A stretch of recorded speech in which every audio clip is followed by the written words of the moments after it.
ತೇಜ್ ಪ್ರಭು ನ್ಯೂಸ್ಗೆ ಸ್ವಾಗತ. 2,10,00,000 ವೆಚ್ಚದ ವಿವಿಧ ಕಾಮಗಾರಿಗೆ ಚಾಲನೆ ನೀಡಿದ ಯುವ ನಾಯಕ ರಾಹುಲ್ ಜಾರಕಿಹೊಳಿ.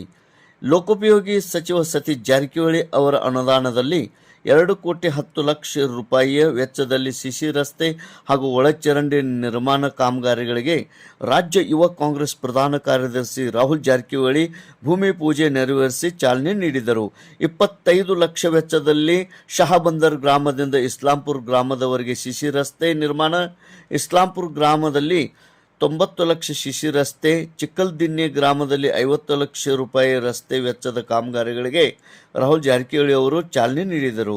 ಸಚಿವರ ಆಪ್ತ ಸಹಾಯಕ ಲಗಮಣ್ಣ ಪನಗುದ್ದಿ, ಡಿಎಫ್ ಮುಲ್ಲಾ, ಶಂಕರ್ ಡೊಂಬಾರ್, ಅದೇ ರೀತಿ ಶಂಸುದ್ದೀನ್ ಕೊತ್ವಾಲ್, ರಾಮಚಂದ್ರ ನಾಯ್ಕ್, ಜಂಗ್ಲಿ ಸಾಹೇಬ್ ನಾಯ್ಕ್, ಅಬ್ದುಲ್ ಖಾದ್ರಿ ಮುಲ್ಲಾ, ರಾಜು ಸೂರ್ಯವಂಶಿ, ಮಲ್ಲಪ್ಪ ಕೊಟಗಿ, ಮುಕ್ತರ್ ಸಾಲ್ ಅಪ್ಪುನಾಯಿ, ಜಿಲ್ಲಾ ಪಂಚಾಯತ್ ಅಭಿಯಂತ ಶುಭಂ ಕೋಳಿ, ಪ್ರಥಮ ದರ್ಜೆ ಗುತ್ತಿಗೆದಾರರ ಪ್ರಮೋದ್ ರಗಶೆಟ್ಟಿ ಮತ್ತಿತರರು ಮತ್ತು ಗ್ರಾಮಸ್ಥರು ಹಾಗೂ ಅಭಿಮಾನಿಗಳು ಉಪಸ್ಥಿತರಿದ್ದರು.